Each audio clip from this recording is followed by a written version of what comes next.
কেমন মুসলমান। তোমরা নারী পুরুষ সবাই মিলে ঘুরছো সবাই আপন তলে, রঙ্গ রসে মেতে করো ধর্মের অপমান। কেমন মুসলমান তোমরা কেমন মুসলমান, কেমন মুসলমান তোমরা কেমন মুসলমান। দোকানদাররা বড়ই পাজি, ব্যবসা করার দিন কি আজি, ধর্মের কাজে ব্যাঘাত করে, ধর্মের কাজে ব্যাঘাত করো, নেই কি তোমার ঈমান। কেমন মুসলমান তুমি কেমন মুসলমান, কেমন মুসলমান তুমি কেমন মুসলমান। জলসার নামে মেলায় ঘুরো শোনো না কোরআন, জলসার নামে বাজার ঘুরো শোনো না কোরআন। কেমন মুসলমান তুমি কেমন মুসলমান। ডেলিগেটের খাবার তালে ভিড় জমিয়ে জলসা এলে, ডেলিগেটের খাবার তালে ভিড় জমিয়ে জলসা এলে, খাওয়া দাওয়া শেষ করিতে বাড়ির পথে টান। কেমন মুসলমান তুমি কেমন মুসলমান, কেমন মুসলমান তুমি কেমন মুসলমান। জলসার নামে মেলায় ঘুরো ধর্মের অপমান, জলসের নামে মেলায় ঘুরো শোনো না কোরআন। কেমন মুসলমান তুমি কেমন মুসলমান। ধর্মের নামে জলসা এসো, ধর্মের নামে জলসা এসো, ওয়াজ শুনিতে কেউ না বসো, কিয়ামতের কোটে তুমি হবে অপমান। কেমন মুসলমান তুমি কেমন মুসলমান, কেমন মুসলমান তুমি কেমন মুসলমান। কমিটিদের অবহেলা, কমিটিদের অবহেলা, জলসা গাহে বসলো মেলা, জবাব তোমায় দিতে হবে কিবা অবদান। কেমন মুসলমান তুমি কেমন মুসলমান, কেমন মুসলমান তুমি কেমন মুসলমান। জলসার নামে মেলায় ঘুরো শোনো না কোরআন। কেমন মুসলমান তুমি কেমন মুসলমান। লিল্লাহি তাকবীর। আনন্দগঞ্জ শুক্রবারই জামিয়া ইসলামিয়া লিল বানাত উন্নতি কল্পে আয়োজিত আজকের এই ধর্মীয় সভার সুনির্বাচিত সুযোগ্য শ্রদ্ধেয় সভাপতি মহাশয়, বিজ্ঞাপিত অবিজ্ঞাপিত আকাশের তারকা সদৃশ্য উলামায়ে কেরাম তৎসহ শ্রোতামণ্ডলীদের, নারী পুরুষ ছোট বড় জাতি ধর্ম বর্ণ নির্বিশেষে প্রত্যেক বয়োজ্যেষ্ঠ সমবয়স্ক ও বয়োকনিষ্ঠদের জানাই যথাক্রমে যথাযোগ্য শ্রদ্ধা, শুভেচ্ছা ও স্নেহশেষ ভালোবাসা। আজকের এই ধর্মসভায় আমার আলোচনার বিষয় আদর্শ সমাজ গঠনে নবী মুহাম্মদ সাল্লাল্লাহু আলাইহি ওয়াসাল্লাম। একটা আদর্শ সমাজ গঠনে নবী মুহাম্মদ সাল্লাল্লাহু আলাইহি ওয়াসাল্লামের কি অবদান, তিনি কোন পদ্ধতিতে কেমন ভাবে তিনি একটি আদর্শ সমাজ গঠন করেছিলেন, এই বিষয়ে আমাদের জ্ঞান অর্জন করা অপরিহার্য। তার আগে আপনাদের কাছে আমার বিনীত অনুরোধ, যারা রাস্তায় চলাফেরা করছেন, হাঁটাহাঁটি করছেন, দোকানে ঘুরছেন, অনুরোধ সাপেক্ষে বলছি সামনে এসে বসে যান, আলোচনা শুনুন। জলসা প্রতি রাতে হয় না, ঘোরাফেরা প্রতিদিনই করতে পারবে। অন্তত আজকের দিনে ঘোরাফেরা বন্ধ করে সামনে এসে বসে আলোচনা শুনুন। আমার জন্য সুবিধা হবে, আপনার জন্য সুবিধা হবে। আশা করি বক্তব্য থেকে আপনি কিছু পাবেন ইনশাআল্লাহ। আদর্শ সমাজ বা আইডিয়াল সোসাইটি অত্যন্ত গুরুত্বপূর্ণ একটি বিষয়। প্রথমত জানেন যে আদর্শ সমাজ কাকে বলে। সমাজ বলতে আমরা কি বুঝি? সমাজ মানে হচ্ছে যে জায়গাতে বিভিন্ন ধরনের মানুষ, বিভিন্ন মানসিকতার মানুষ, বিভিন্ন ক্যাটাগরির মানুষ সমান আচরণের ভিত্তিতে, সমান সুযোগ সুবিধার ভিত্তিতে বসবাস করে, ওইটাকে বলা হয় সমাজ। সমাজে যেমন আলেম রয়েছে, মাস্টার রয়েছে, শিক্ষিত মানুষ রয়েছে, তেমন সমাজে অশিক্ষিত মানুষ রয়েছে। যেমন সমাজে দানশীল মানুষ রয়েছে, তেমন সমাজে চোর ডাকাত রয়েছে। যেমন সমাজে দয়াশীল মানুষ রয়েছে, তেমন সমাজে খুনি বদমাশ রয়েছে। সব রকমের মানুষ সমাজের মধ্যে বসবাস করে, এটাই হচ্ছে সমাজ। আদর্শ সমাজ বলতে আমরা কি বুঝি? আইডিয়াল বা আদর্শ শব্দের অর্থ হচ্ছে নমুনা, যাকে অনুসরণ করা যায়, যেটা অনুকরণযোগ্য, অনুসরণযোগ্য, সেটাই হচ্ছে আদর্শ। কখনো দোকানে কাপড় কিনতে গেছেন? কাপড় কিনতে গিয়ে, গেঞ্জি কিনতে গিয়ে, প্যান্ট কিনতে গিয়ে দেখবেন ওর গায়ে একটা কাগজ লাগানো আছে এবং ওতে একটা মানুষ ছাপিয়ে ওকে ওই পোশাকটা পরিয়ে দেওয়া হয়েছে, ক্যাটলগ। এই যে ক্যাটলগ মানে আপনি পোশাকটা কিভাবে পরবেন বা আপনি পোশাকটা পরলে আপনাকে কেমন দেখাবে, এটা কিন্তু ওই কাপড়ের মধ্যে দেখিয়ে দিয়েছে। এটা হচ্ছে একটা নমুনা, এটা হচ্ছে একটা মডেল। তো আদর্শ সমাজ বলতে কোন সমাজ? আপনার শুক্রবারের সমাজ আদর্শ সমাজ? এনায়তনগর, শুক্রবারী, মোহনপুর আর এই এলাকার সমাজগুলো কি আদর্শ সমাজ? আদর্শ সমাজ আসলে মূলত কি? আদর্শ সমাজ হচ্ছে সেই সমাজ, যেই সমাজ নবী মুহাম্মদ রাসূলুল্লাহ সাল্লাল্লাহু আলাইহি ওয়াসাল্লাম গঠন করেছিলেন। ওই সমাজ হচ্ছে আদর্শ সমাজ। আল্লাহ রাব্বুল আলামিন বলছেন, লাকাদ কানা লাকুম ফি রাসূলিল্লাহি উসওয়াতুন হাসানা। বস্তুত তোমাদের জন্য রাসূলের অনুকরণের মধ্যে, রাসূলের আনুগত্যের মধ্যে রয়েছে উত্তম আদর্শ। পৃথিবীতে আদর্শ ব্যক্তি নবী মুহাম্মদ সাল্লাল্লাহু আলাইহি ওয়াসাল্লাম। পৃথিবীতে আদর্শ সমাজ নবী মুহাম্মদ সাল্লাল্লাহু আলাইহি ওয়াসাল্লামের সমাজ। পৃথিবীতে আদর্শ দিন ধর্ম নবী মুহাম্মদ সাল্লাল্লাহু আলাইহি ওয়াসাল্লামের দিন ধর্ম। অতএব নবী মুহাম্মদ সাল্লাল্লাহু আলাইহি ওয়াসাল্লাম যেই সমাজ নির্মাণ করেছিলেন, সেই সমাজটাই হচ্ছে আদর্শ সমাজ। নবী সাল্লাল্লাহু আলাইহি ওয়াসাল্লাম যেই সময়ে, যেই পিরিয়ডে তিনি জন্মগ্রহণ করেছিলেন মক্কা তথা আরবের বুকে, সেই সময়ে আরবের অবস্থা ছিল খুবই শোচনীয়, অর্থনৈতিক অবস্থা ছিল খুবই শোচনীয়। মানুষ মানুষকে মানুষ মনে করতো না। কাটাকাটি, মারামারি, হানাহানি, সুদ, বেঈমানি, চুরি, ডাকাতি, জেনা, ব্যভিচার, বিভিন্ন রকমের অপকর্মে তারা লিপ্ত ছিল। সেই সমাজটাকে বলা হয় আইয়ামে জাহিলিয়াত, অর্থাৎ অজ্ঞতার যুগ।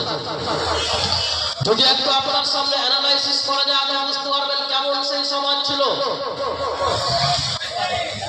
এতটা অজ্ঞতা ছিল, সামান্য কারণে, ক্ষুদ্র থেকে ক্ষুদ্রতম কারণে একজন মানুষ আর একজন মানুষকে পাখির মতো গুলি করে মারত, একজন মানুষ আর একজন মানুষকে হত্যা করত, দ্বিধাহীন ভাবে মানুষকে কেটে ফেলত। মানুষ মানুষকে হত্যা করতে বিন্দু পরিমাণ ভাবত না। এতটা জঘন্য সমাজ ছিল। রাস্তা দিয়ে একটা মেয়ে হেঁটে যাচ্ছে, ওই মহিলার পেটে বাচ্চা আছে, দুইজন ব্যক্তি রাস্তার ধারে বসে আছে। এবার ওই দুইজন ব্যক্তি তারা আপসে বলা বলি করছে, ওই যে রাস্তা দিয়ে মেয়েটা যাচ্ছে, ওর পেটে বাচ্চা আছে, আচ্ছা বলতো ওর পেটে ছেলে আছে না মেয়ে আছে? একজন বলছে ওর পেটে মেয়ে আছে, আর একজন বলছে না না না ওর পেটে ছেলে আছে। ও বলছে ওর পেটে মেয়ে আছে, আর একজন বলছে ওর পেটে ছেলে আছে। দুইজনে ভীষণ তর্ক করে, আরে ওর পেটে মেয়ে আছে না, ওর পেটে ছেলে আছে। যখন মেজাজ যখন গরম হয়ে গেছে তখন শয়তান এসে ওহি বলছে, এই এত তর্কের কি প্রয়োজন, ওকে ধরে ওর পেটটা কেটে দেখ না ওর মধ্যে কি আছে। ঠিক আছে, ওকে ধরে ওর পেট কেটে দেখ, দেখো যে কি আছে ওর মধ্যে, ছেলে আছে না মেয়ে আছে। এই ছিল অজ্ঞতার সমাজ। তাহলে সন্দেহ নিরসনের করার জন্য, সন্দেহ মেটাবার জন্য আপসের মধ্যে তর্ক লেগেছে, এরপরেও একটা মেয়েকে ধরে তার পেট কেটে বাচ্চা বের করতে তারা দ্বিধা করেনি। এমন জঘন্যতম সমাজ ছিল আইয়ামে জাহিলিয়াতের সমাজ। সেই সমাজে মহিলার কোনো অধিকার ছিল না। একটি মেয়ের সাথে একাধিক পুরুষ, এমনকি পিতা পুত্র নাতি দ্বিধাহীন ভাবে একটা মেয়ের সঙ্গে ব্যভিচার করত। এমন অজ্ঞতার সময় ছিল, এমন জঘন্য সেই সমাজ ছিল। সেই সমাজে নিজের স্ত্রীকে, মানুষ তার নিজের স্ত্রীকে শুধুমাত্র বীর যোদ্ধা সন্তান পাওয়ার আশাতে যোদ্ধা পুরুষের সঙ্গে মিলন করতে বাধ্য করত, যে অমুক যোদ্ধার সঙ্গে তুমি গিয়ে মিলন করো। বীর যোদ্ধা সন্তানের আশায় নিজের স্ত্রীকে পর পুরুষের সঙ্গে, যোদ্ধার সঙ্গে মিলন করতে বাধ্য করত নিজের স্বামী। এমনকি সেই অজ্ঞতার সময়ে একজন মহিলার সাথে একাধিক পুরুষ, 9-10 জন পুরুষ মিলন করত। যখন সে বাচ্চা প্রসব করত তখন ওই মহিলা তার সঙ্গে যারা যারা মিলন করেছে সবাইকে ডাকতো। ডাকার পরে তাদেরকে স্বীকার করাতো, শোনো তোমরা সবাই আমার সঙ্গে মিলন করেছো, অস্বীকার করার কোনো উপায় নেই। বলে হ্যাঁ, বলো শোনো তোমাদের মধ্যে আমার ইচ্ছা, যাকে আমার মনে হবে তুমি আমার স্বামী, তাকে আমাকে স্ত্রী বলে গ্রহণ করে নিতে হবে, মেনে নিতে হবে। এবার ওই সন্তান যে ভূমিষ্ঠ হতো, সন্তানের দিকে দেখে যার আকৃতির সাথে তার মিল দেখাতো তাকেই সে স্বামী বলে গ্রহণ করতো। এতটা জঘন্য সমাজ ছিল আইয়ামে জাহিলিয়াতের যুগ। স্ত্রীর কোনো অধিকার ছিল না, মিরাসের কোনো অধিকার ছিল না মেয়েদের। এমন একটা সময়কে রাসূল মুহাম্মদ সাল্লাল্লাহু আলাইহি ওয়াসাল্লাম ইসলামের আলোয় আলোকিত করলেন। এই সময়ে স্ত্রীদের অধিকার দিলেন নবী মুহাম্মদ সাল্লাল্লাহু আলাইহি ওয়াসাল্লাম। তিনি বললেন, হুন্না লিবাসুন লাকুম ওয়া আনতুম লিবাসুন লাহুন্না। শোনো, তারা তোমাদের পোশাক এবং তোমরা তাদের পোশাক। তাদের বেইজ্জতি করার কোনো সুযোগ নেই, স্ত্রী হিসেবে তাদের সম্মান রয়েছে। নবী মুহাম্মদ সাল্লাল্লাহু আলাইহি ওয়াসাল্লাম ইসলামের আলোয় সমাজকে আলোকিত করলেন, নারীকে পূর্ণ তার প্রাপ্য অধিকার দিলেন। একজন ব্যক্তি ইসলামের মধ্যে নবী সাল্লাল্লাহু আলাইহি ওয়াসাল্লামকে এসে প্রশ্ন করছেন, ইয়া রাসূলুল্লাহ, আমার কাছে অধিক হকদার কে ভালো ব্যবহার পাওয়ার? হে আল্লাহর রাসূল, আমি কার সাথে বেশি ভালো ব্যবহার করব? আমার কাছে ভালো ব্যবহার পাওয়ার বেশি হকদার কে? নবীজি সাল্লাল্লাহু আলাইহি ওয়াসাল্লাম বললেন, তোমার মা। তুমি তোমার মায়ের সাথে ভালো ব্যবহার করবে, তোমার মা তোমার কাছে ভালো ব্যবহার পাওয়ার বেশি অধিকারী। ইয়া রাসূলুল্লাহ, তারপরে কে? নবীজি সাল্লাল্লাহু আলাইহি ওয়াসাল্লাম আবার বললেন, উম্মুকা, তোমার মা। তৃতীয়বার আবার জিজ্ঞেস করা হলো, ইয়া রাসূলুল্লাহ, তারপরে কে? নবী সাল্লাল্লাহু আলাইহি ওয়াসাল্লাম আবার বললেন, উম্মুকা, তোমার মা। অর্থাৎ নবী সাল্লাল্লাহু আলাইহি ওয়াসাল্লাম তিনবার পরস্পর মায়ের কথা বললেন।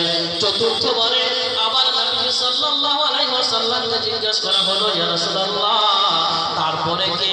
তিনি বললেন, আবুকা, অর্থাৎ তোমার পিতা।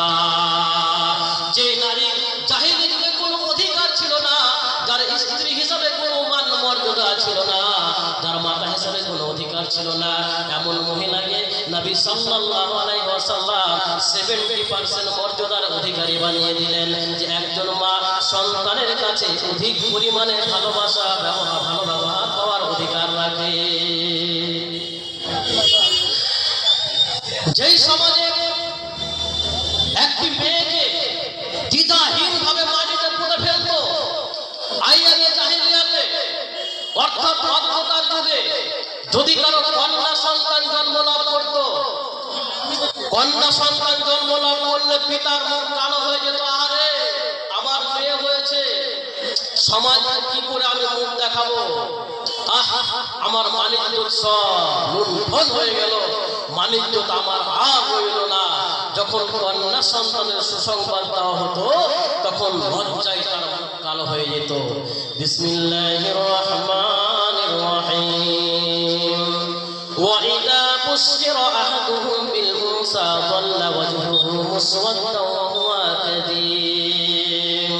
যখন তাদের কাউকে কন্যা সন্তানের সুসংবাদ দেওয়া হতো, ও শোনো গো, তোমার কন্যা সন্তান জন্ম লাভ করেছে, তখন তার লজ্জায় মাথা হেঁট হয়ে যেত, অন্ধকার যেন হয়ে যেত, মুখটা তার কালো হয়ে যেত, চিন্তায় পড়ে যেত এই সন্তানকে বাঁচিয়ে রাখবো নাকি জীবন্ত মাটিতে পুঁতে ফেলবো। মুখ কালো হয়ে যায়, মেয়ে হলেও সমাজে মুখ দেখানো যাবে না, সমাজের মানুষ কি বলবে, মান সম্মান রক্ষা করার জন্য জীবন্ত একটা ফুটফুটে বাচ্চাকে, সুন্দর একটা ফুটফুটে কন্যাকে, নিজের কলিজার টুকরো সন্তানকে, আপনার মেয়ের গায়ে আঁচড় লাগলে আপনার কলিজা ফেটে যায়, আপনার মেয়ের ভালোর জন্য আপনি সর্বস্ব ত্যাগ করেন, মেয়েকে সুশিক্ষা দেওয়ার জন্য, মেয়ের শান্তির জন্য, মেয়ের নিরাপত্তার জন্য আপনি আজীবন পরিশ্রম চালিয়ে যান, মেয়ের বিয়ে দিয়ে দেন, তারপরও আপনার টেনশন মিটে না, মেয়েকে কি লাগবে, কি দিলে আমার মেয়ে ভালো থাকবে, কি করলে আমার জামাই মেয়েকে ভালোবাসবে, আপনি কত চেষ্টা করেন আপনার মেয়ের জন্য। এইরকম একটা মেয়েকে, নিজের মেয়েকে, ফুটন্ত জ্বলন্ত চেহারার মেয়েকে, ফুটফুটে জীবন্ত মেয়েকে নিয়ে গিয়ে মাটি খুঁড়ে জীবন্ত মাটিতে পুঁতে ফেলতো, এমন একটা অবস্থা ছিল জাহেলিয়াতের যুগে। নবীজি সাল্লাল্লাহু আলাইহি সাল্লাম তাফসীর ইবনে কাসিরের মধ্যে এসেছে, কায়েস নামে একজন ব্যক্তি নবী সাল্লাল্লাহু আলাইহি ওয়াসাল্লাম বলছেন, ইয়া রাসূলুল্লাহ, আমি জাহিলি জামানায় আমার একাধিক কন্যাকে আমি জীবন্ত মাটিতে পুঁতে ফেলেছি, ইয়া রাসূলুল্লাহ, আমার এখন করণীয় কি বলেন, আমি এখন কি করতে পারি? নবীজি সাল্লাল্লাহু আলাইহি ওয়াসাল্লাম বললেন, তুমি 6টা কন্যা সন্তান মাটিতে পুঁতেছো, 6টা গোলাম আজাদ করে দাও। 6টা কন্যা সন্তান জীবন্ত মাটিতে পুঁতেছো, 6টা গোলাম আজাদ করো। বলে, ইয়া রাসূলুল্লাহ, আমি তো গোলামের মালিক নই, আমি হচ্ছি উটের মালিক, আমার উট রয়েছে, আমার গোলাম নেই, আমি গোলাম আজাদ করতে পারি না। রাসূলুল্লাহ সাল্লাল্লাহু আলাইহি ওয়াসাল্লাম ওই ব্যক্তিকে বললেন, তুমি 6টা কন্যা সন্তান তুমি মাটিতে পুঁতেছো, তুমি 6টা উটকে তুমি দান করে দাও। একাধিক কন্যা সন্তানকে মাটিতে পুঁতে ফেলা হতো। সম্মানিত সুধী, যখন ইসলাম আসলো, নবী সাল্লাল্লাহু আলাইহি ওয়াসাল্লাম সেই সমাজে ইসলামের আলো যখন জ্বালিয়ে দিলেন, ইসলামের মধ্যে কন্যা সন্তানের অধিকার দিলেন, তিনি স্পষ্টভাবে ঘোষণা করলেন, মান কানা লাহু সালাসু বানাতিন, যদি কারো 3টা কন্যা সন্তান থাকে, ফাসাবারা আলাইহিন্না, তাদের উপরে সে সবর করে নাই, ধৈর্য ধারণ করে নাই, ওয়াসাকাহুন্না, তাদেরকে পান করায় খাওয়ায়, ওয়াকাসাহুন্না, তাদেরকে পোশাক পরায়, হুন্না লাহু হিজাবাম মিনান নার ইয়াউমাল কিয়ামাহ, তার জন্য জাহান্নামে ঢাল হয়ে যাবে ওই কন্যা সন্তান। 3টা কন্যা সন্তান যদি কেউ ভালোভাবে লালন পালন করতে পারে, তার জন্য ওই কন্যা সন্তান আখিরাতে জাহান্নাম থেকে ঢাল হয়ে যাবে।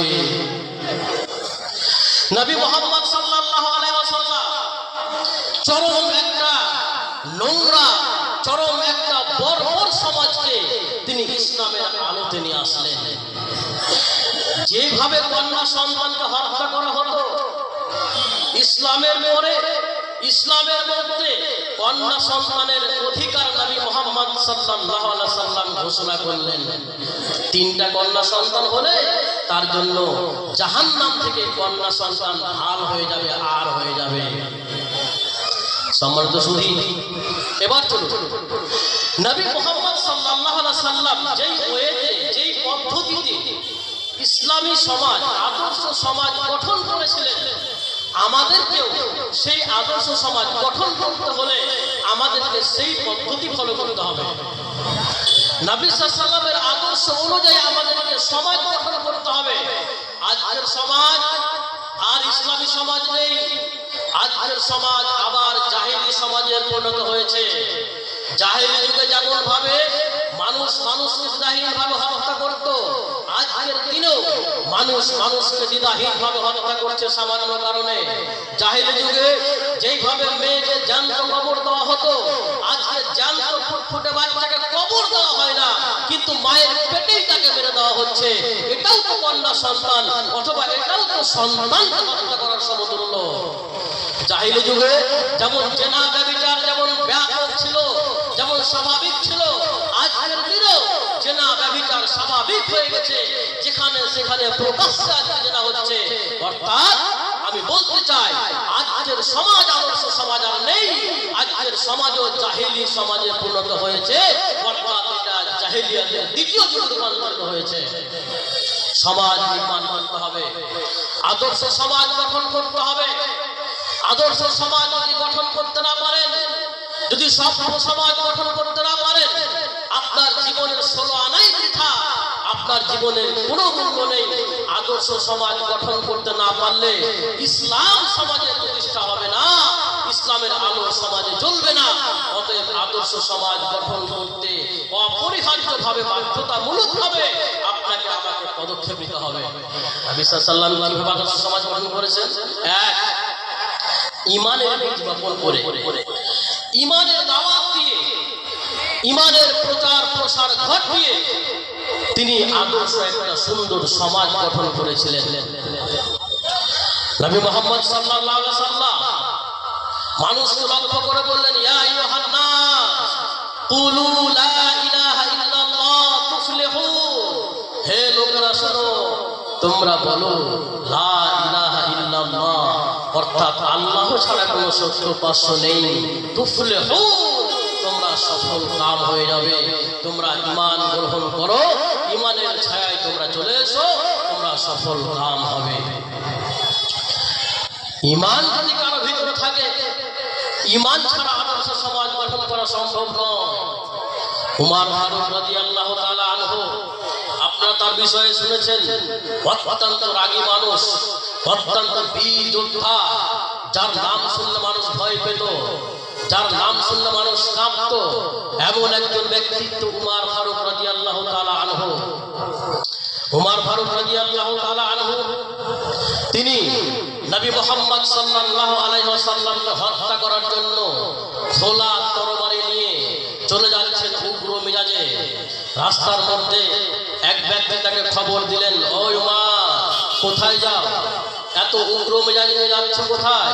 বলে, আজকে মুহাম্মাদের মাথা ছেদ করে দেব, মুহাম্মাদকে হত্যা করে দেব। ওই খবর রেখেছো?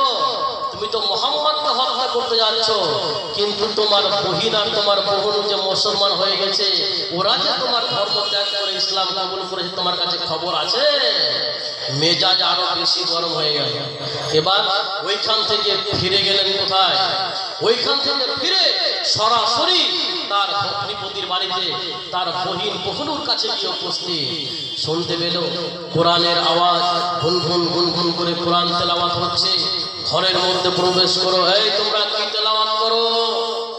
বোন বলে, তুমি অপবিত্র, তোমার হাতে জিনিস দেওয়া যাবে না। বলে, আমার হাতে একটু দাও, আমি দেখি কি এটা। বলে, তুমি অপবিত্র, তোমার হাতে দেওয়া যাবে না। আর রাহিকুল মাহতুমের মধ্যে বিস্তীর্ণ ভাবে খুবই সুন্দর ভাবে ধরেছে এই ঘটনা, যে তার কাছ থেকে গ্রন্থের কপি নেবে, তুমি কি তেলাওয়াত করছিলে আমাকে দাও। বোন বলছে, না, তোমার হাতে গ্রন্থ দেওয়া যাবে না, এটা পবিত্র কোরআন, তুমি অপবিত্র, গোসল করে আসো, পবিত্র হয়ে আসো। এরপরে বলে, আমাকে পাঠ করে শোনাও। যখন সে কোরআনের তেলাওয়াত শুনলো, শোনার পরে তার অন্তর বিগলিত হয়ে গেল। বলে, চলো, মুহাম্মদ কোথায়? আমাকে তার কাছে নিয়ে চলো, তার সন্ধান আমাকে দাও। নবী মুহাম্মদ সাল্লাল্লাহু আলাইহি ওয়াসাল্লামের নিকটে গিয়ে উপস্থিত উমর ফারুক।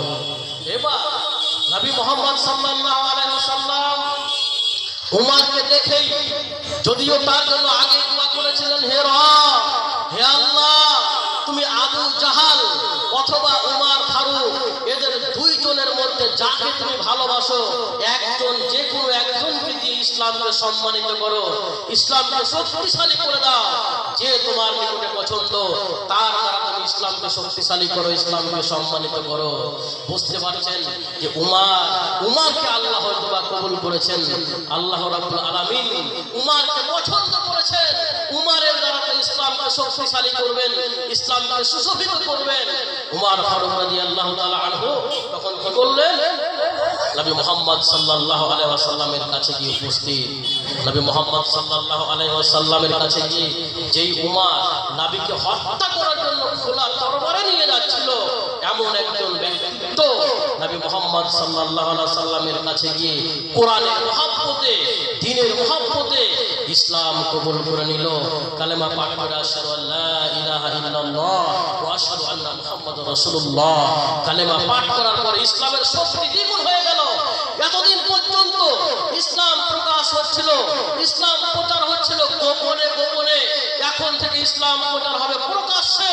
আর কাউকে পারোয়া নয়, এবার ডাইরেক্ট ইসলাম প্রচার হবে, প্রকাশ্য ইসলামের বাণী প্রচার হবে। আর কাউকে দেখে কোনো ভয় নাই, এবার ডাইরেক্ট ইসলাম প্রচার শুরু হয়ে গেল। ঈমানের বীজ বপন করে নবী মুহাম্মদ সাল্লাল্লাহু আলাইহি ওয়াসাল্লাম একটা আদর্শ সমাজ গঠন করতে সক্ষম হয়েছিলেন। দুই, উত্তম চরিত্র, ভালো ব্যবহার, এটা অত্যন্ত গুরুত্বপূর্ণ।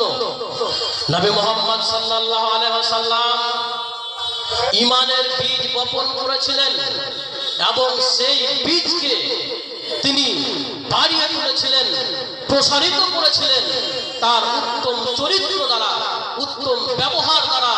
তিনি একটা আদর্শ সমাজ প্রতিষ্ঠা করেছিলেন।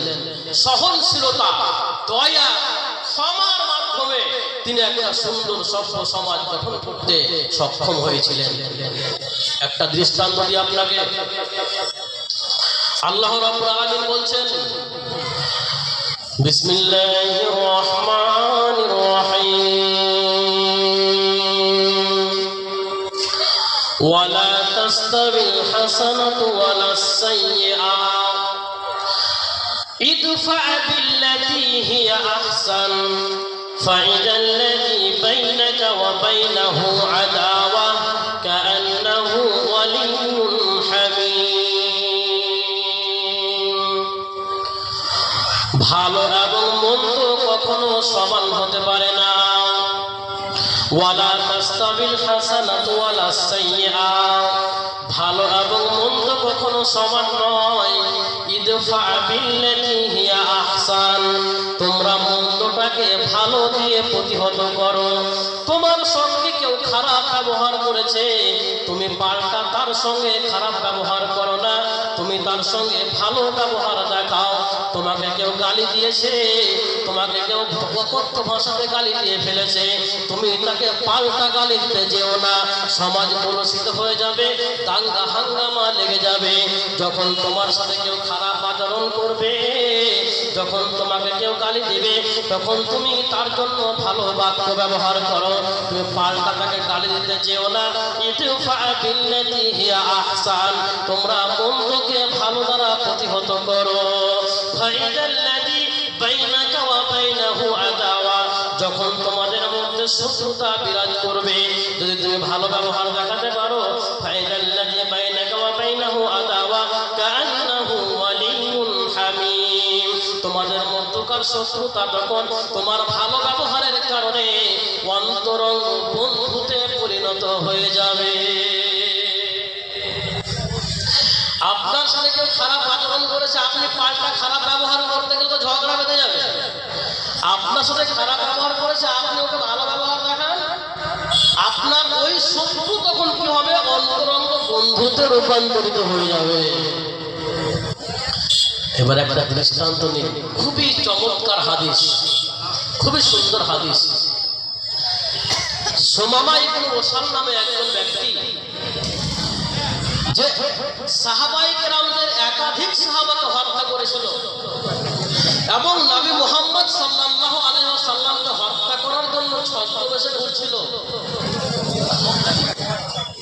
নেতা মানুষ, অথচ মুশরিক, পাওয়ারফুল মানুষ, ক্ষমতাশীল মানুষ, নবী মুহাম্মদ সাল্লাল্লাহু আলাইহি ওয়াসাল্লামকে হত্যা করার জন্য ছদ্মবেশে ঘুরে ব্যক্তি।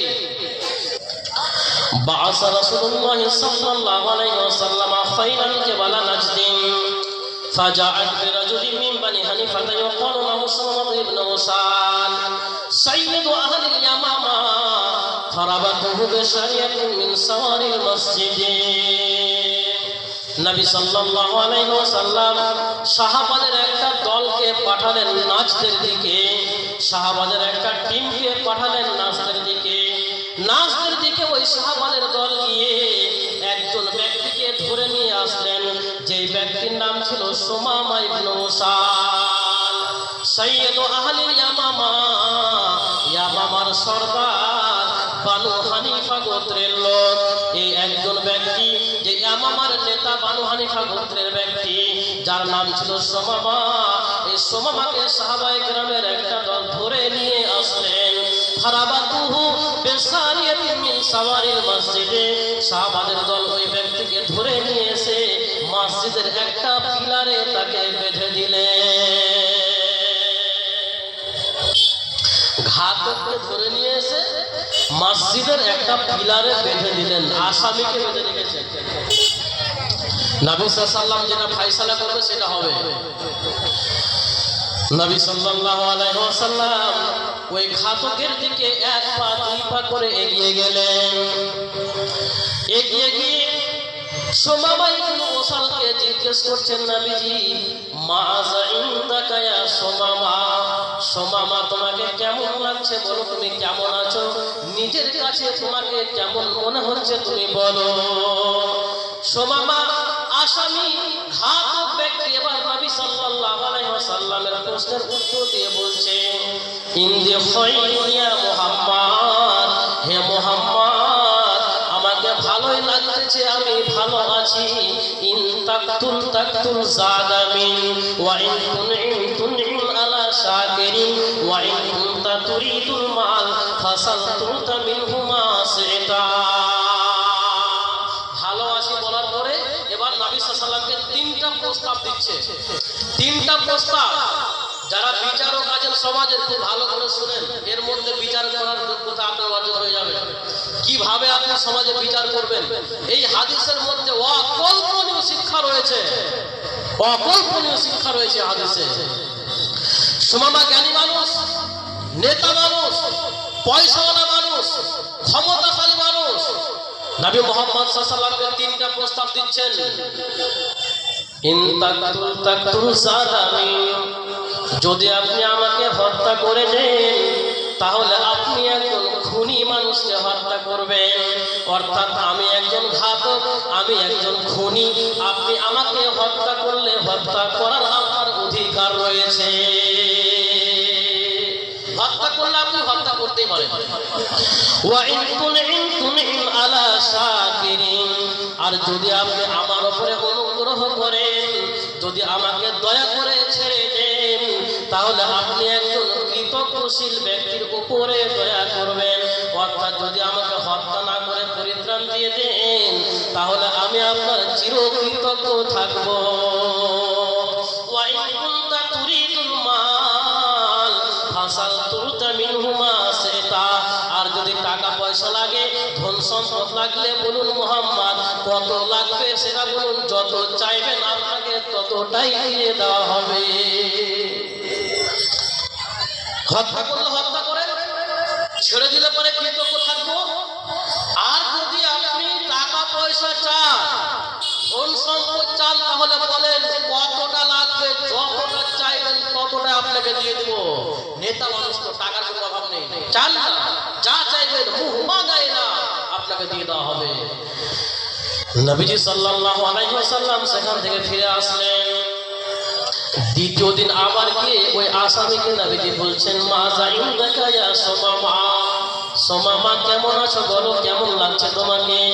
এবার সুমামা আবার আগের মতোই উত্তর দিয়ে বলছে, ইনদি খায়রুন ইয়া মুহাম্মদ, হে মুহাম্মদ আমাকে ভালোই লাগতেছে, আমি নিজেকে ভালো ফিল করতেছি। আবার ওই তিনটা কথা বলছে, ইন তাকতুল সাদামিন, যদি হত্যা করেন তাহলে আপনি একজন খুনি মানুষকে হত্যা করবেন। ওয়া ইন তুনইম আলা শাকিরিন, আর যদি অনুগ্রহ করে আমাকে ছেড়ে দেন, যদি দয়া করে আমাকে মাফ করে দেন, তাহলে আমি আপনার চিরকৃতজ্ঞ থাকবো। ওয়া ইন কুনতা তুরিদুল মাল ফাসালতুতা মিনহু মা শাইতা, আর যদি সম্পদ লাগে বলেন, টাকা পয়সা লাগলে বলেন, যতটা চাইবেন ততটাই আপনাকে দিয়ে দেওয়া হবে। 2 দিন শেষ, নবী সাল্লাল্লাহু আবার সেখান থেকে ঘুরে গেলেন, কিছু বলছেন না। 3য় দিন নবীজি আবার গেলেন। নবীজি সাল্লাল্লাহু আলাইহি ওয়াসাল্লাম আবার গিয়ে ওই আসামিকে জিজ্ঞেস করছেন, মা সাইন্দাকা ইয়া সুমামা, বলো সুমামা কেমন আছো বলো। সুমামা এবার বুঝতে পেরেছে যে ইনি হয়তো আমার উপরে রহম করতে পারে। এবার সুমামা চালাক মানুষ, এবার সে কি করেছে, রহম করার কথাটাকে আগে বলছে। ইন তুনইম আলা শাকিরিন, যদি অনুগ্রহ করেন আমার উপরে, তাহলে আপনি একজন কৃতজ্ঞশীল ব্যক্তির উপরে দয়া করবে। দয়া করলে আমি আপনার চিরকৃতজ্ঞ থাকবো।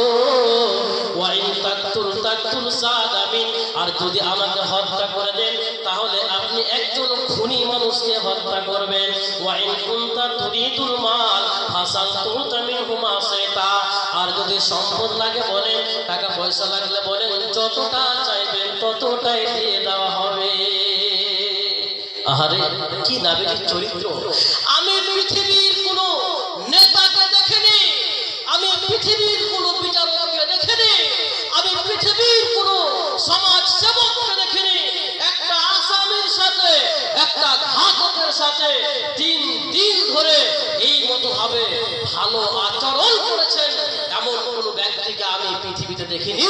একজন খুনি মানুষ, যে সাহাবায়ে কেরামের একাধিককে হত্যা করেছে, যে স্বয়ং নবী সাল্লাল্লাহু আলাইহি ওয়াসাল্লামকে হত্যা করার জন্য ছদ্মবেশে ঘুরে, এমন একজন ব্যক্তির সাথে নবী মুহাম্মদ সাল্লাল্লাহু আলাইহি ওয়াসাল্লাম কি নম্র ব্যবহার করছেন, 3 দিন ধরে খবর নিচ্ছেন, সুমামা কেমন আছো বলো, কেমন লাগতেছে বলো। কি নবীজির চরিত্র! নবীজি সাল্লাল্লাহু আলাইহি ওয়াসাল্লাম সাহাবায়ে কেরামদের বললেন, ওর বাঁধনটা খুলে দাও, ওকে ছেড়ে দাও, ওর বাঁধন খুলে দাও, ওকে মসজিদের পিলার থেকে মুক্তি দিয়ে দাও। আজকে ইসলাম বিদ্বেষীরা বলে না, নবী মুহাম্মদ এক হাতে তরবারি আর এক হাতে কোরআন নিয়ে ইসলাম প্রতিষ্ঠা করেছে, সমাজ গঠন করেছে। তাদের এই দাবি ডাহা মিথ্যাচার, তাদের এই দাবি চূড়ান্ত মিথ্যা।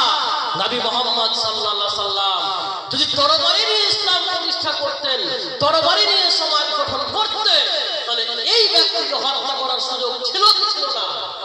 সুযোগ ছিল, তিনি হত্যা করলেন না। যারা বলে নবী মুহাম্মদ ইসলাম প্রতিষ্ঠা করেছে তরবারি দিয়ে, না, এটা মিথ্যা কথা। নবী সাল্লাল্লাহু আলাইহি ওয়াসাল্লামকে টাকা দিয়ে কেনা যায় না। সুমামা কিনতে চেয়েছিল, টাকা দিয়ে, মুহাম্মদ কত লাগবে বলো, দিয়ে দেব। টাকা দিয়ে নবীজি কেনা যায় না। কাফেররা বলেছিল, ওরে মুহাম্মদ, তোর এক হাতে চাঁদ, এক হাতে সূর্য দিয়ে দেব, পৃথিবীর মালিক বানিয়ে দেব, ইসলাম ধর্ম প্রচার করা ছেড়ে দে। না, তিনি পরোয়া করেননি, আমি তোদের সাথে একমত নই, লাকুম দীনুকুম ওয়ালিয়া দীন, আমার জন্য আমার দিন, তোদের জন্য তোদের দিন, তোদের ধর্ম আমি মানব না, আমার ধর্ম তোরা না আসলেও আমি তোর সাথে এগ্রিমেন্টে যাব না। সেই ব্যক্তিকে ছেড়ে দেওয়া হলো। যখন হাতের বাঁধন খুলে দেওয়া হলো, ফাজাআ বিনাহরিন কারীবিন মিনাল মসজিদে, ওই ব্যক্তি মসজিদের নিকটে একটা জলের ট্যাঙ্কির কাছে গিয়ে উপস্থিত হলো। একটা জলের চৌবাচ্চা যেখানে অল্প জল রয়েছে, সেইখানে গিয়ে সুমামা গোসল করলো। আর গোসল করার পরে মসজিদে এসে প্রবেশ করলো। নবী সাল্লাল্লাহু আলাইহি ওয়াসাল্লামের সামনে এসে এবার কালেমা পাঠ করছে, আশহাদু আল্লা ইলাহা ইল্লাল্লাহু ওয়া আন্না মুহাম্মাদার রাসূলুল্লাহ, আমি সাক্ষ্য দিচ্ছি নিশ্চয় আল্লাহ ছাড়া কোনো সত্য উপাস্য নেই, এবং আরো সাক্ষ্য দিচ্ছি নিশ্চয় মুহাম্মদ আল্লাহর রাসূল। নবীজি সাল্লাল্লাহু আলাইহি ওয়াসাল্লামের উত্তম ব্যবহার অন্তর গলে গেল, লোহার মতো অন্তর একটা মম হয়ে গলে গিয়ে নবীজি সাল্লাল্লাহু আলাইহি ওয়াসাল্লামের কাছে ইসলাম গ্রহণ করে নিল। যে ব্যক্তি নবীকে হত্যা করার জন্য ঘুরছিল, ওই ব্যক্তি নবী সাল্লাল্লাহু আলাইহি ওয়াসাল্লামের চরিত্রে মুক্ত হয়ে ইসলাম গ্রহণ করে নিল। এবার ইসলাম গ্রহণ করার পরে এবার নবী সাল্লাল্লাহু আলাইহি ওয়াসাল্লামের কাছে ওই ব্যক্তি আবার তিনটা কথা বলছে। আগে বলেছিল তিনটা, মনে আছে কথা? হত্যা করলে হত্যা করেন, ক্ষমা করলে ক্ষমা করেন, আর টাকা লাগলে টাকা দেব। এখানে বিচার করার সময় দেখবেন প্রথমত ক্ষমার পথ খুঁজবেন। যদি আসামিকে যদি ক্ষমা করে দেয় তাহলে ক্ষমা পেয়ে গেল, ক্ষমা করতে পারে। ক্ষমা করতে না চায় তাহলে কেসাস, বদলা, খুনের বদলে খুন। দাঁত ভেঙেছে, দাঁতের বদলে দাঁত ভেঙে নিতে হবে, এটা হচ্ছে কেসাস। একটা দাঁত ভেঙেছে, একটার বিনিময়ে আর একটা দাঁত ভাঙতে হবে, এটা হচ্ছে কেসাস। এক হাত কেটেছে, এক হাতের বিনিময়ে এক হাতই কাটতে পারবে, এটা হচ্ছে কেসাস। কিন্তু কেসাস নেওয়াটা খুব কঠিন ব্যাপার। যদি একটা দাঁত ভাঙতে গিয়ে আবার দুটা ভেঙে যায় তাহলে আবার আপনার একটা ভাঙা হবে। অতএব ক্ষমা করলে ক্ষমা করে দাও, ক্ষমা না করলে কেসাস, বদলা। আর যদি বদলা নেওয়া কঠিন হয় তখন দিয়া, অর্থাৎ টাকা পয়সা দিয়ে ক্ষতিপূরণ দিয়ে দেওয়া যায়। বিচারের তিনটা ধাপ: ক্ষমা, বদলা অথবা টাকা পয়সা জরিমানা। এবার চলেন, এবার ওই ব্যক্তি আবার তিনটা কথা বলছেন নবীজি সাল্লাল্লাহু আলাইহি ওয়াসাল্লামকে। কি তিনটা কথা? হে মুহাম্মদ, এতদিন পর্যন্ত আপনার চেহারার চাইতে নিকৃষ্ট চেহারা আমার কাছে আর কারো ছিল না। এতদিন পর্যন্ত আপনার চেহারার চাইতে অপ্রিয় চেহারা, নিকৃষ্ট চেহারা আমার কাছে আর কারো পৃথিবীতে ছিল না। আমি এখন বলছি শোনো, আমি এখন বলছি আপনার চেহারাটা আমার কাছে পৃথিবীর সবচাইতে উত্তম চেহারা। আপনার দিন, আপনার জীবন ব্যবস্থা, আপনার ধর্ম এতটা আমার কাছে নিকৃষ্ট ছিল। আপনার ধর্মের চাইতে নিকৃষ্ট ধর্ম আমার কাছে আর কারো ছিল না। আমি এখন বলতেছি আপনার ধর্মের চাইতে উত্তম ধর্ম আমার কাছে আর কারো নেই। আপনার শহর আমার কাছে সব চাইতে নিকৃষ্ট শহর ছিল। আপনার শহরের চাইতে নোংরা শহর আমার কাছে আর ছিল না। আমি এখন বলতেছি আপনার শহরের চাইতে উত্তম শহর আমার কাছে আর কিছু না। কি পরিবর্তন দেখছেন? একদম আকাশ জমিন পরিবর্তন। এবার বলছে নবীজি, আপনার সাহাবারা আমাকে এমন অবস্থায় ধরে এনেছে যখন আমি বাইতুল্লাহ তওয়াফ করছিলাম, বাইতুল্লাহ তওয়াফ করার জন্য গিয়েছিলাম, আর ওই সময়তে আমাকে আপনার দলের লোকেরা ধরে এনেছে। অর্থাৎ সেই সময়ে কাফের মুশরিকরাও তওয়াফ করত। এখন আমার ব্যাপারে আপনি কি আদেশ দেবেন? নবী সাল্লাল্লাহু আলাইহি ওয়াসাল্লাম বললেন, তুমি যাও, তুমি বাইতুল্লাহ তওয়াফ করতে পারো। এবার সেখানে যখন গেলেন, সুমামাকে দেখে একজন ব্যক্তি বলছে, ও সুমামা, তুমি নাকি শুনলাম দিন ত্যাগ করেছো, ধর্ম ত্যাগ করেছো। বলে, আমি ধর্ম ত্যাগ করিনি রে, ওয়ালাকিন আসলামতু মা রাসূলিল্লাহি সাল্লাল্লাহু আলাইহি ওয়াসাল্লাম। বরং আমি দিন ত্যাগ করিনি, আমি বরং নবী সাল্লাল্লাহু আলাইহি ওয়াসাল্লামের কাছে আমি দিন গ্রহণ করেছি, আমি ইসলাম কবুল করেছি। এবং শুনে নাও, এতদিন পর্যন্ত যে ইয়ামামা থেকে যে গমগুলো তোমাদের নিকটে আসতো, আজকের পর থেকে নবী মুহাম্মদের আদেশ ছাড়া একটা গমের দানা তোমাদের নিকটে আর যাবে না। সুবহানাল্লাহ। শত্রু ছিল চরম শত্রু, জানি দুশমন, হয়ে গেল অন্তরঙ্গ বন্ধু। কিসে হলো? ইদফা বিল্লাতি হিয়া আহসান, মন্দকে ভালো দ্বারা প্রতিহত করো। ফাইদাল্লাযী বাইনাকা ওয়া বাইনাহু আদাওয়া কাআন্নাহু ওয়ালিয়্যুন হামীম। যদি ভালো দ্বারা মন্দকে দবাতে পারো তাহলে তোমার যে শত্রু সে অন্তরঙ্গ বন্ধুতে রূপান্তরিত হবে। রহমত আলাম ইমামে জাহান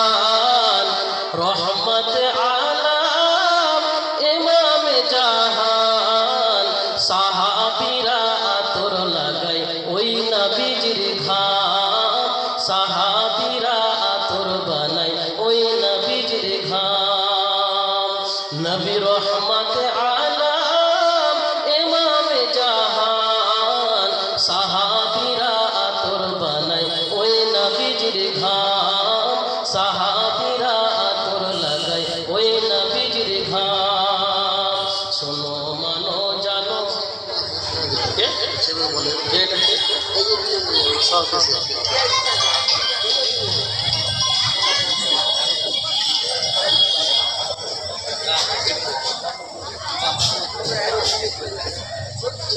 কামাল হোসেন মাস্টার মশাই 1000 টাকা দিয়েছে। আল্লাহুম্মা সাল্লি আলাইহি বারাকাল্লাহু ফি আহলিকা ওয়া মালিকা। আল্লাহ রাব্বুল আলামিন তার দানের জন্য কবুল করেন, ইহকাল পরকাল যেন সুখের করেন, যেন হায়াত তাইয়্যিবা দান করেন। রহমত আলাম ইমামে জাহান, সাহাবীরা আতর বানায় ওই নবীজির ঘাম, সাহাবীরা আতর লাগায় ওই নবীজির ঘাম। শোনো মানো জানো কেমন আমার নবীজি, যাহার পাগল চন্দ্র সূর্য তারকারাজি। শোনো মানো জানো কেমন আমার নবীজি, যাহার পাগল চন্দ্র সূর্য তারকারাজি রে, যাহার পাগল চন্দ্র সূর্য তারকারাজি। তোমরা আরো শুনবানি সুন্দর কাহিনী, আরো শুনবানি সুন্দর কাহিনী। জান্নাতের ওই রুমে রুমে সুখেরই নাম, জান্নাতের ওই রুমে রুমে সাজানো নাম। নবী রহমত আলাম ইমামে জাহান, সাহাবীরা আতর বানায় ওই নবীজির ঘাম, সাহাবীরা আতর লাগায় ওই নবীজির ঘাম। প্রথম প্রথম মসজিদেতে খেজুর গাছের নাম, যাকে ধরে খুতবা দিতেন রাসূল আকরাম। প্রথম প্রথম মসজিদে ওই খেজুর গাছের নাম, যাকে ধরে খুতবা দিতেন রাসূল আকরাম, যাকে ধরে খুতবা দিতেন রাসূল আকরাম। গাছটা নবীর বিরহে একদিন কাঁদিতে রহে, গাছটা নবীর বিরহে একদিন কাঁদিতে রহে। হতবাক হয়ে দেখে যত সাহাবায়ে কেরাম, হতবাক হয়ে দেখে যত সাহাবায়ে কেরাম। নবী রহমত আলাম ইমামে জাহান, সাহাবীরা আতর বানায় ওই নবীজির ঘাম। নবীজির চরিত্র কত সুন্দর ছিল। একটা গা যখন মেম্বার তৈরি করা হয়নি, আমরা যে মসজিদে জুমার মসজিদে যে কাঠের মেম্বারে দাঁড়িয়ে খুতবা দিই, যখন এই মেম্বার যখন তৈরি করা হয়নি, তখন নবী সাল্লাল্লাহু আলাইহি সাল্লাম একটা শুকনো গাছে তিনি হেলাল দিয়ে গাছটাকে সাহারা করে গাছে ভর দিয়ে বা গাছটাকে ধরে তিনি খুতবা দিতেন। একজন মিস্ত্রি নবী সাল্লাল্লাহু আলাইহি সাল্লামকে বললেন, ইয়া রাসূলুল্লাহ, যদি আপনি অনুমতি দেন তাহলে একটা মেম্বার বানিয়ে দেওয়া হবে, একটা মেম্বার বানিয়ে দিব। নবী সাল্লাল্লাহু আলাইহি সাল্লামের অনুমতি নিয়ে এবার ওই মিস্ত্রি মেম্বার বানিয়ে দিল। মেম্বার বানিয়ে দেওয়ার পরে এবার নবী মুহাম্মদ সাল্লাল্লাহু আলাইহি সাল্লাম মেম্বারে উঠে যখন ভাষণ দিচ্ছেন, ওই গাছটা আর ধরেননি। গাছে এতদিন ভাষণ দিচ্ছিলেন, গাছ ধরে গাছে হেলাল দিয়ে এবার মেম্বার তৈরি হয়েছে, মেম্বারে দাঁড়িয়ে ভাষণ দিচ্ছেন। সহিহ বুখারীর হাদিস, ওই গাছটার ভিতর থেকে এমন ধরনের কান্না ভেসে আসলো যেন হাদিসে 10 মাসের গর্ভবতী উটনি বাচ্চা প্রসব করার সময় যেমন আওয়াজ হয়, যেমন কান্না হয়, এই মতো 10 মাসের গর্ভবতী উটনির যেমন কান্না হয়, এমন ধরনের কান্নার আওয়াজ ওই গাছের কাছ থেকে ভেসে আসলো। নবীজি সাল্লাল্লাহু আলাইহি সাল্লাম বুঝতে পারলেন এই গাছ থেকে কান্না আসছে। নবী সাল্লাল্লাহু আলাইহি সাল্লাম নেমে গিয়ে ওই গাছে হাত দিলেন, ওই গাছের কান্না থেমে গেল। সুধী মণ্ডলী, নবীজির চরিত্র কতটা মধুর ছিল। চলেন, সুন্দর চরিত্র দিয়ে আপনাকে ইসলাম গঠন করতে হবে। যদি আপনার চরিত্র ভালো না হয়, আপনি সমাজ গঠন করতে পারবেন না, আদর্শ সমাজ আপনার দ্বারা গঠন করা হবে না। ভালো ব্যবহার দিতে হবে। ভালো ব্যবহারে মুগ্ধ হয়ে মানুষ আপনার কথা শুনবে। আপনার চরমতম কথা, আপনার চরমপন্থী কথা, আপনার কঠোর কথা, আপনার অশ্লীল কথা শুনে কেউ আপনার কথা শুনবে না, আপনার পথে কেউ আসবে না, কেউ সমাজকে আদর্শ হিসাবে গঠন করার জন্য দায়িত্ব নেবে না। অতএব আপনাকে ভালোবেসে মানুষকে বুঝাতে হবে, ব্যবহার ভালো করতে হবে। আর একটা হাদিস নেই, যদি আপনার বাড়িতে কোনো কাফের মুশরিক বেঈমান যদি অতিথি হয়, মেহমান হয়, আপনার কাছে কিছু ভিক্ষা চায়, আপনি তাকে দেবেন না? দেবেন না? দিতে হবে। যদি মদ খাওয়ার জন্য চাই, দিবেন না? ভাত খাওয়ার জন্য চাই, দিবেন কি দিবেন না? দিবেন। পুজো করার জন্য চাই, দিতে পারবেন না, কিন্তু পরনে কোনো পোশাক পরার জন্য চাইবে, দিবেন না? দিবেন না? দিতে হবে। নবীজি সাল্লাল্লাহু আলাইহি ওয়াসাল্লামের বাড়িতে কোনো একদিন একজন কাফের বেঈমান অতিথি হয়ে গেল। নবীজি সাল্লাল্লাহু আলাইহি ওয়াসাল্লামের বাড়িতে মেহমান হয়ে গেল। নবীজি সাল্লাল্লাহু আলাইহি ওয়াসাল্লাম ওই কাফের বেঈমানকে মেহমান হিসেবে গ্রহণ করে নিলেন। মেহমান হিসেবে গ্রহণ করে নেওয়ার পর নবীজি সাল্লাল্লাহু আলাইহি ওয়াসাল্লাম আদেশ করলেন, মেহমানের জন্য যাও, একটা ছাগল ধরো, ছাগলের দুধ দহন করে নিয়ে এসো। ছাগলের দুধ দহন করে নিয়ে এসে মেহমানকে দাও। একটা ছাগলের দুধ দহন করে নিয়ে এসে মেহমানকে দেওয়া হলো। ওই মুশরিক মেহমানকে দেওয়া হলো। একটা ছাগলের দুধ সে পান করে ফেললো। এরপরে আবার একটা ছাগলের দুধ দহন করা হলো ওই মেহমানের জন্য। আবার একটা ছাগলের দুধ পান করে নিল। আবার একটা ছাগলের দুধ দহন করা হলো। আবার ওই ছাগলের দুধ খেয়ে ফেললো। এক দুই করতে করতে 7টা ছাগলের দুধ খেয়ে ফেললো। 7টা ছাগলের দুধ একাই খেয়ে ফেললো। মানে এটা হচ্ছে দুষ্টামি। কোন বন্ধুকে কখনো বলেছে চল তোকে মিষ্টি খাওয়াবো? বন্ধু দুষ্ট হলে চল তোর মিষ্টি খাবে, তোর পকেট ওজন করবে। হ্যাঁ, 5টা খেয়ে হবে না, 1 কিলো খেয়ে ফেলবো চল। ওই কাফের মেহমান নবীজিকে কষ্ট দেওয়ার জন্য, নবীজিকে সমস্যায় ফেলার জন্য এক এক করে 7টি ছাগলের দুধ পান করে ফেললো। এরপরে যখন সকাল হয়েছে, ওই ব্যক্তি ভাবছে, আহারে এত সুন্দর চরিত্রের মানুষ, আমি তাকে মুসিবতে ফেলতে চাইছে, আমার সঙ্গে কতটা ভালো ব্যবহার করতেছে। নবীজি সাল্লাল্লাহু আলাইহি ওয়াসাল্লামের চরিত্রে মুগ্ধ হয়ে এবার ওই মুশরিক মেহমান নবীজির হাতে হাত দিয়ে ইসলাম গ্রহণ করে নিল। ইসলাম কবুল করার পর নবীজি সাল্লাল্লাহু আলাইহি ওয়াসাল্লাম আবার বললেন, এর জন্য ছাগলের দুধ নিয়ে আসো। আবার ছাগলের দুধ দহন করে নিয়ে আসা দেওয়া হলো। একটা ছাগলের দুধ পান করার পরে বলে, না আর লাগবে না, আমার জন্য যথেষ্ট হয়ে গেছে। ঈমান আনার আগে 7টা ছাগলের দুধ খেয়েছে, আর ঈমান গ্রহণ করার পরে একটা ছাগলের দুধ পান করার পরে আর খেতে পারছে না। নবী সাল্লাল্লাহু আলাইহি ওয়াসাল্লাম বলেন, শোনো, বেঈমান কাফেররা 7 পেটে খায় আর ঈমানদার 1 পেটে খায়।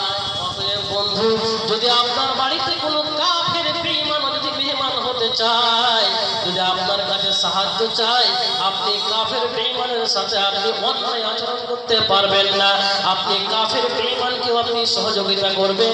বেঈমান মুশরিক হলেও আপনি তাকে পেটে খাবার দেবেন। নবীজি কি দিয়ে আনলেন? চরিত্র দিয়ে, ধমক দেখে না, চরিত্র দিয়ে ইসলামের মধ্যে নিয়ে আসলেন। আর একটা দৃষ্টান্ত আপনাকে দেব, অত্যন্ত চমৎকার ঘটনা, অনেক লম্বা হাদিস। নবীজি সাল্লাল্লাহু আলাইহি ওয়াসাল্লাম এক পর্যায়ে রোম সম্রাট হেরাক্লিয়াসের নিকটে ইসলামের দাওয়াত পাঠিয়েছেন চিঠির মাধ্যমে। চিঠি করে পাঠিয়েছেন রোম সম্রাটকে, হেরাক্লিয়াসকে, যে মুহাম্মদের পক্ষ থেকে হেরাক্লিয়াসের প্রতি, রোম সম্রাটের প্রতি চিঠি, শান্তি অবতীর্ণ হোক। যারা সত্যের আনুগত্যের পথে রয়েছে, সালামুন আলা মান ইত্তাবা আল হুদা, শান্তি অবতীর্ণ হোক যে ব্যক্তি হেদায়েতের অনুসরণ করে। আসলিম তাসলাম, আপনি ইসলাম গ্রহণ করেন, শান্তিতে আপনি থাকবেন। হেরাক্লিয়াসকে দাওয়াত দিচ্ছেন ইসলামের নবী সাল্লাল্লাহু আলাইহি ওয়াসাল্লাম চিঠি পাঠিয়ে। এবার বাদশা হেরাক্লিয়াস আবু সুফিয়ানকে তার দলবল সহ বাদশা তার নিজের কাছে ডাকলো, শোনো দলবল সহ আমার কাছে এসো। আবু সুফিয়ান নিজের সঙ্গী সাথী নিয়ে এবার ওই বাদশা হেরাক্লিয়াসের কাছে গিয়ে উপস্থিত।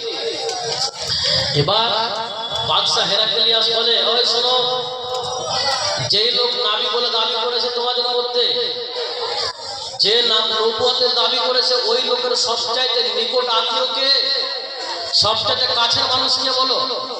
তখন আবু সুফিয়ান বলছে, আমি সবচাইতে ওর নিকট আত্মীয়, মানে চাচা ভাতিজার সম্পর্ক। এবার বলে তুমি কাছে এসো। আবু সুফিয়ানকে ডেকে নেওয়া হলো কাছে। আর আবু সুফিয়ানের সঙ্গে যারা ছিল, ওর সঙ্গী সাথী যারা ছিল, ওরা বললো তোমরা পাশে বসে পিছনে, আমি যেগুলো প্রশ্ন করব, যদি এই ব্যক্তি কোনো ভুল কথা বলে, মিথ্যা কথা বলে, অর্থাৎ আবু সুফিয়ান মিথ্যা বললে তোমরা চট করে বলে দিবা যে এ মিথ্যাবাদী, মিথ্যা কথা বলছে। আবু সুফিয়ান বলে, যদি আল্লাহর কসম আমার মধ্যে যদি লজ্জা না থাকতো আমি মুহাম্মাদের ব্যাপারে মিথ্যা কথা বলে দিতাম, কিন্তু আমার মধ্যে লজ্জা রয়েছে। আমাকে আমার সঙ্গী সাথীরা বেঈমান প্রমাণিত করে দেবে, আমাকে মিথ্যাভাবে সাব্যস্ত করে দেবে, এই জন্য আমি কোনো রকমের মিথ্যা কথা বলতে পারবো না।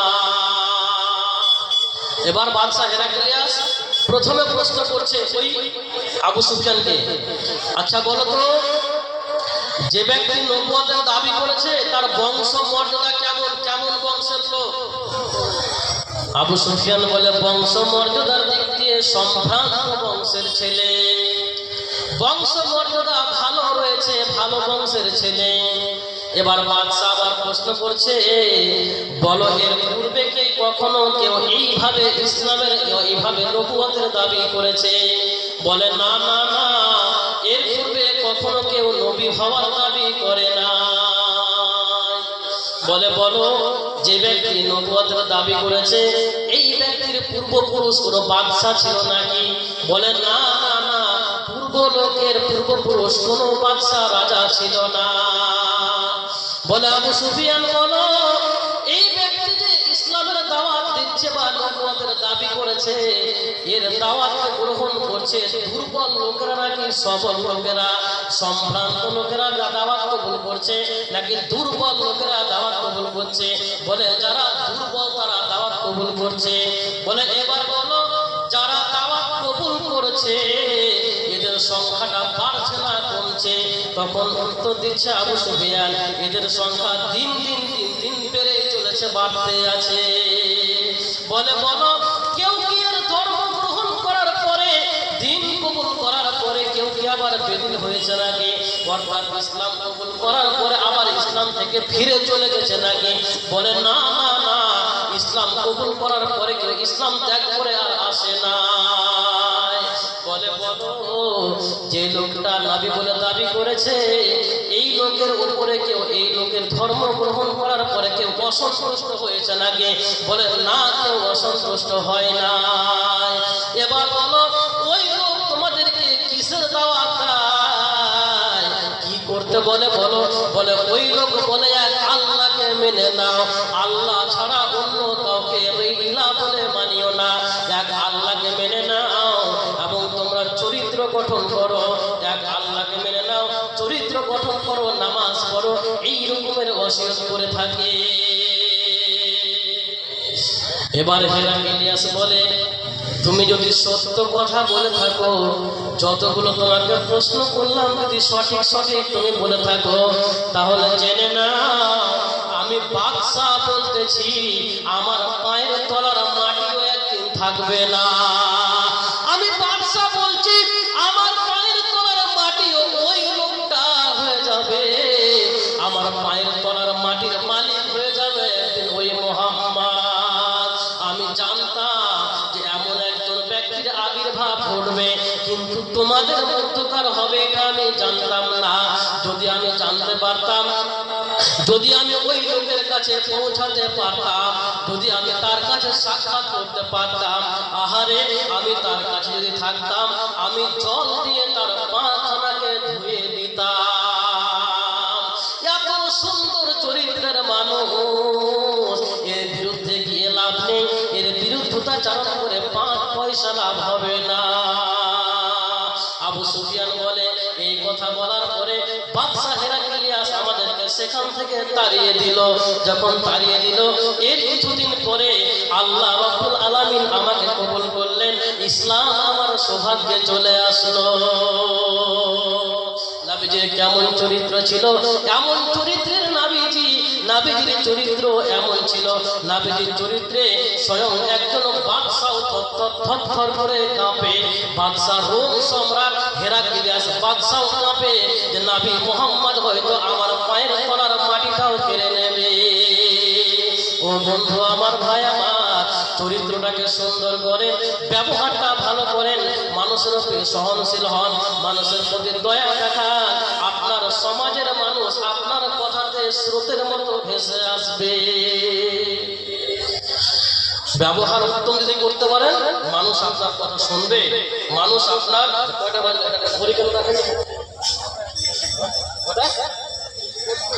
চরিত্র ভালো করলে আপনার কথা মানুষ শুনবে।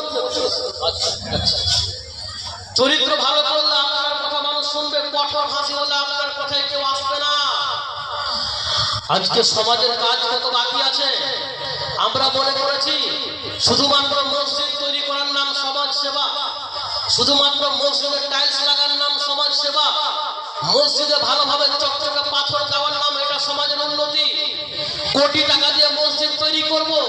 কখনো একবার ভেবেছেন সমাজের কত দুঃখী মানুষ, কত অভাবী মানুষ খেতে পায় না, তাদের জন্য সমাজ কি করেছে? মেম্বারে জোরে খতিব খুতবা দেয়, চোরের হাতটা কেটে নাও। আল্লাহ বলেছেন,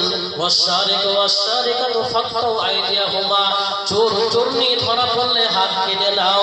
ও ইমাম সাহেব, ও মরুল সাহেব, ও সরদার সাহেব, সেক্রেটারি মশাই, আপনার সমাজে 5টা চোর থাকবে, তারা কেন চুরি করে একটু খবর নিয়ে দেখেন।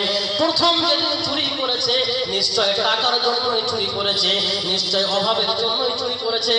চুরি করা অভ্যাসটা কারো একদিনে হয়ে যায় না।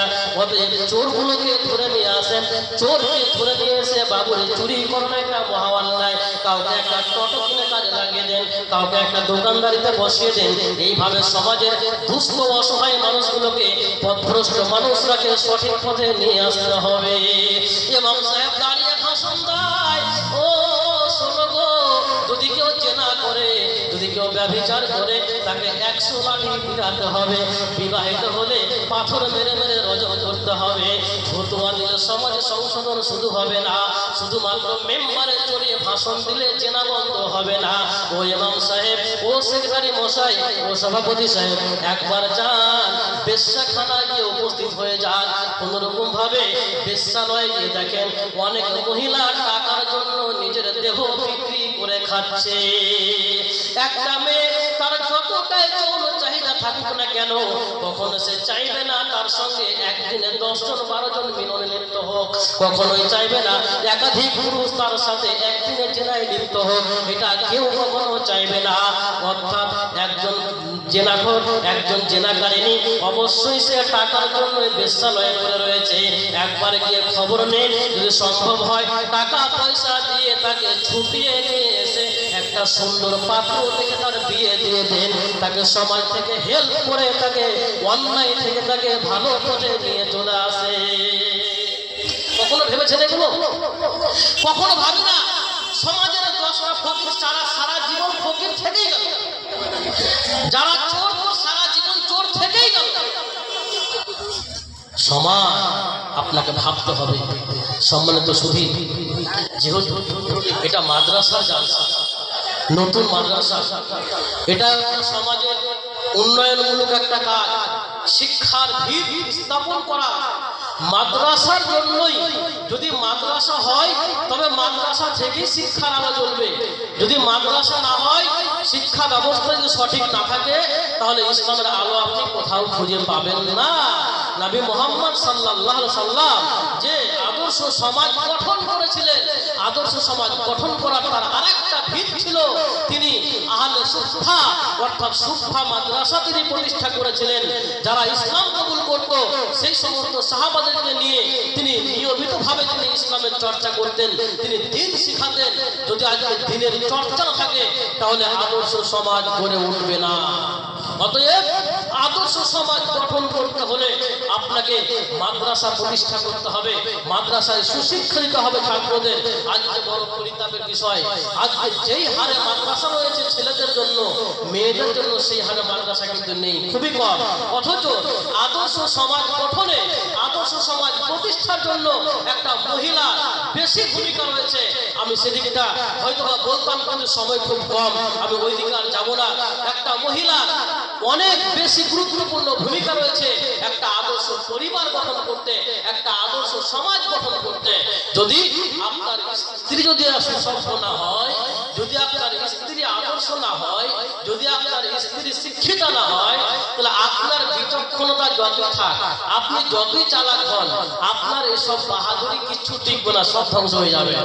আপনার সম্পদকে, আপনার মেধাকে, আপনার বিচক্ষণতাকে, আপনার ওয়াসিফিতা আপনার স্ত্রী যদি থাকে সেই জলে ডুবিয়ে দিবে, আপনি পরিত্রাণ পাবেন না।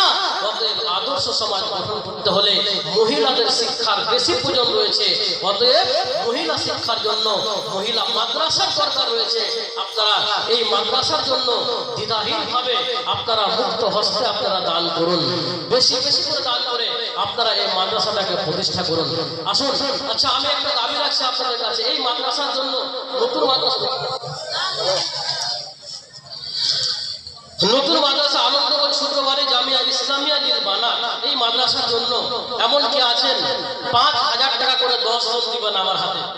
আসুন, নবী করিম সাল্লাল্লাহু আলাইহি ওয়াসাল্লাম বলছেন, মান তাসাদদাকা বিআদলি তামরাতিন মিন কাসবিন তাইয়িবিন ওয়া লা ইয়াকবালুল্লাহু ইল্লা তাইয়িব। যদি কোনো ব্যক্তি তার পবিত্র রিজিক থেকে এক টুকরো পরিমাণ সাদাকা করে, এক টুকরো খেজুর পরিমাণ সে দান করে, ওয়ালা ইয়াকবালুল্লাহু ইল্লা তাইয়িব, আল্লাহ রাব্বুল আলামিন পবিত্র ছাড়া কবুল করেন না।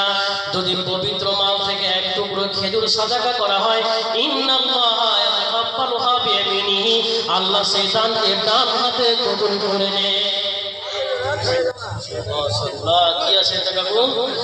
পান। জাযাকাল্লাহ। আল্লাহুম্মা মায়ের জন্য আদর্শ সন্তান এই মজলিসে পাওয়া গেল, একটা পান দিয়ে গেল এই মাদ্রাসাতে।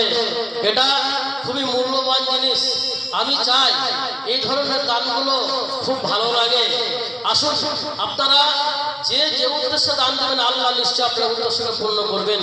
আল্লাহ তোমার যে বান্দা তার মায়ের নামে সোনার পান একটা পাঠিয়েছে, আল্লাহ সেই দানকে তুমি কবুল করে নাও, ইহকাল পরকাল সুখের করে দাও, বালা মুসিবত থেকে বাঁচিয়ে দাও, মাকে জান্নাতবাসী করো, তার মায়ের উপর তুমি রহম করো, আর এই সন্তানকে তুমি চিরজীবন তুমি দ্বীনের পথে টিকে থাকার তৌফিক দান করো। আসুন ভাই, খুব তাড়াতাড়ি আসুন। তো এক টুকরো খেজুর পরিমাণ যদি কেউ সাদাকা করে, আল্লাহ সেই খেজুর পরিমাণ দানটাকে ডান হাতে কবুল করেন। এরপরে কি করেন? আপনারা গরু ছাগল পুষে বড় করেন না, গরু ছাগলের ছোট ছোট বাচ্চাগুলোকে পুষে বড় করেন না? নবী সাল্লাল্লাহু আলাইহি ওয়াসাল্লাম বলছেন, সুম্মা ইউরাব্বিহা লিসাহিবিহি কামা ইউরাব্বি আহাদুকুম ফালাওয়াহু, আল্লাহ রাব্বুল আলামিন ওই খেজুর পরিমাণ দানটাকে ডান হাতে কবুল করে নেন। এরপরে ওই দানটাকে বৃদ্ধি করতে থাকে, বড় করতে থাকে। যেমন তোমাদের মধ্যে কোনো ব্যক্তি অশ্বসেবক অর্থাৎ ঘোড়ার বাচ্চাকে পুষে পুষে যেমন বড় করে, ঘোড়ার বাচ্চাকে পুষে পুষে যেমন বড় করে, এইভাবে আল্লাহ ওই দানটাকে বড় করতে থাকেন। কত বড় করেন? হাত্তা তাকুনা মিসলাল জাবাল, পাহাড় সম পরিমাণ করে দেন।